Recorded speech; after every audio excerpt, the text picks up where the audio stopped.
Hello dear friends, तो मैं हूं आरती। संस्कृति आईएएस यूट्यूब चैनल पे आप सभी का स्वागत है। मैं हाजिर हूं एक नए विषय को लेकर के। आज हम पढ़ेंगे यहाँ पर एनआरआई जो होते हैं हमारे, उनकी वोटिंग से संबंधित प्रावधान हमारे यहाँ पर क्या है।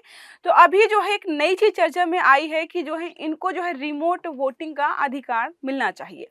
तो रिमोट वोटिंग क्या होती है, इस आर्टिकल के माध्यम से यहाँ पर हम पढ़ने वाले हैं। देखिए हमारा आर्टिकल क्या कहता है। तो एनआरआई के लिए हो रिमोट वोटिंग।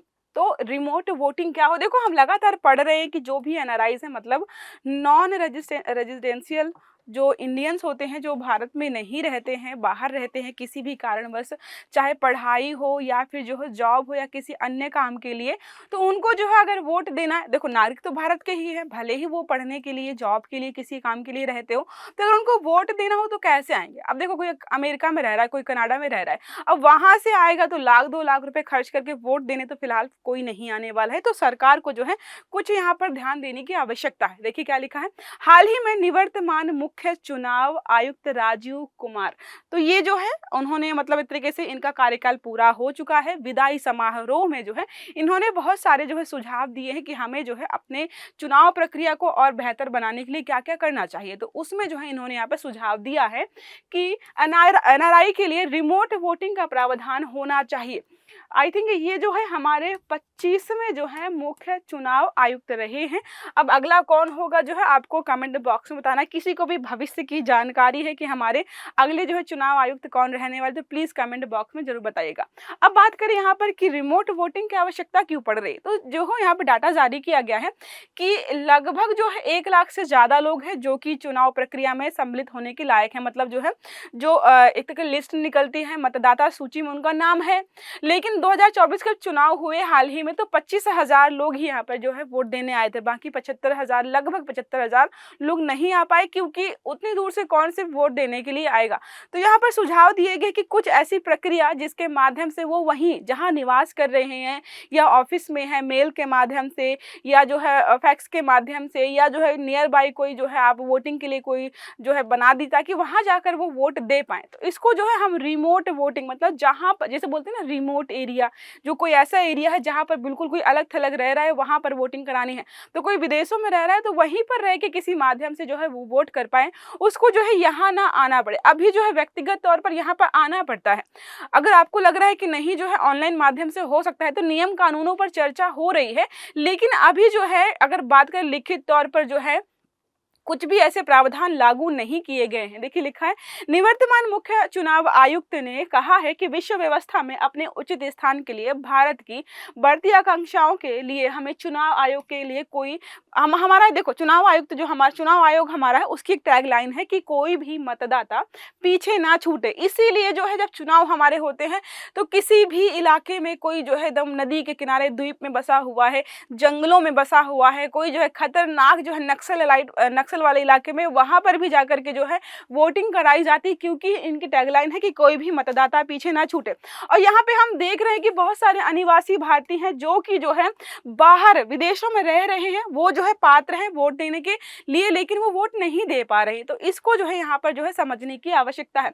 अब बात करें यहाँ पर जो है वर्तमान व्यवस्था क्या है, तो मौजूदा कानून के तहत कोई भी व्यक्ति जो है विदेश में रहता है तो उसको वोट देने के लिए जो है व्यक्तिगत रूप में जो है भारत में आना पड़ता है। ठीक है, 2011 में जन प्रतिनिधित्व अधिनियम हमारा 1950 में संशोधन के माध्यम से जो है गैर निवासी भारतीय जो भी हैं उनको मतदान का अधिकार यहाँ पे प्रदान किया गया।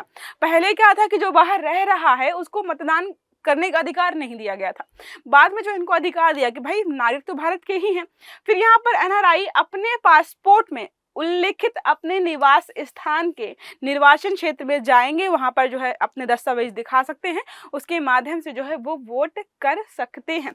ये जो है हमारे यहाँ पर अभी प्रावधान लागू हैं, तो बहुत कम लोग यहाँ पे फॉलो करते हैं। 2020 से जो है चुनाव आयोग लगातार ये व्यवस्था करना चाहता है कि हमारे पास कुछ वैकल्पिक व्यवस्थाएं हो जिसके माध्यम से जो एनआरआईज हैं जो विदेशों में रह रहे हैं, अगर वो वोट करना चाहते हैं और जो है वो आने में सक्षम नहीं है किसी भी कारणवश, तो हम उनको व्हीकल मतलब एक तरीके से ऑप्शंस प्रोवाइड कर पाएँ कि भाई ठीक है, आप मत आओ, आप इन माध्यमों से जो है वोट कर सकते हो, आपको आने की ज़रूरत नहीं पड़ेगी। जिसमें देखो शामिल है डाक द्वारा हो गया, भारतीय दूतावासों या आयोगों में जो है या ऑनलाइन मतदान शामिल किया गया है।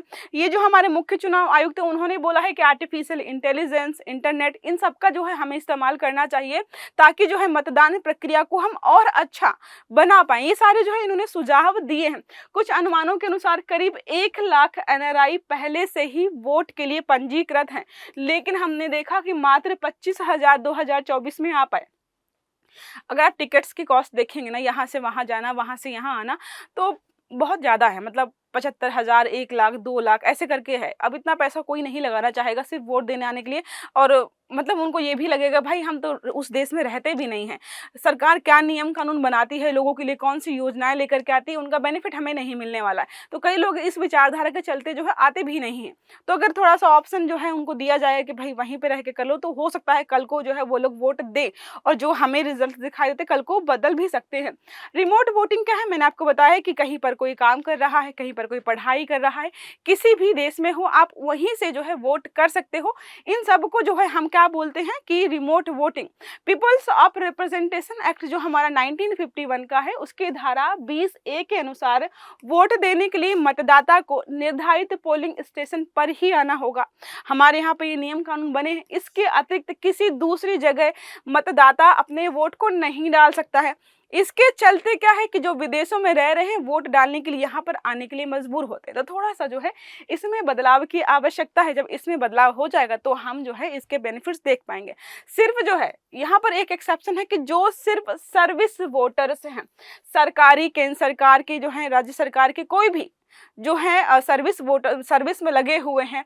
अब वो किसी और देश में, कोई हमारा आईआरएस है, कोई जो है सिक्योरिटी फोर्स में सम्मिलित है, कोई और अन्य व्यक्ति हो गया, अब वो जो है वो वोट देने यहाँ पर नहीं आएगा। देखो लिखा है यहाँ पर, उनके लिए है electronically transmitted postal ballot system जो है ETPBS जो है इनके लिए दिया गया है। अब बात करें कौन कौन सम्मिलित है यहाँ पर, तो संघ के सशस्त्र बलों के सदस्य जो भी हैं, सैन्य बलों के ऐसे सदस्य जिन पर जो है सेना अधिनियम 1950 के प्रावधान लागू होते हैं, राज्यों के पुलिस बलों के सदस्य जो है कहीं और पर अगर है, ऐसे व्यक्ति जो भारत के बाहर किसी पद पर सरकार द्वारा नियोजित है।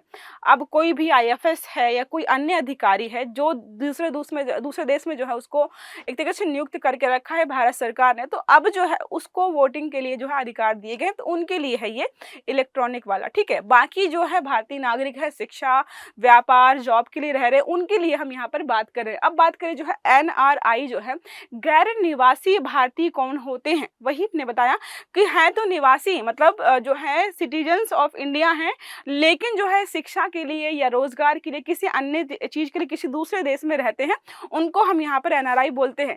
जो नागरिकता अधिनियम 1955 की धारा 7A के दायरे में विदेशी भारतीय नागरिक कार्ड धारक है, विदेशी है लेकिन भारतीय है और नागरिक कहाँ के हैं, हमारे यहाँ कर हैं, उनको जो है हम यहाँ पर जो है NRI के रूप में जानते हैं। ये रहा छोटा सा आर्टिकल।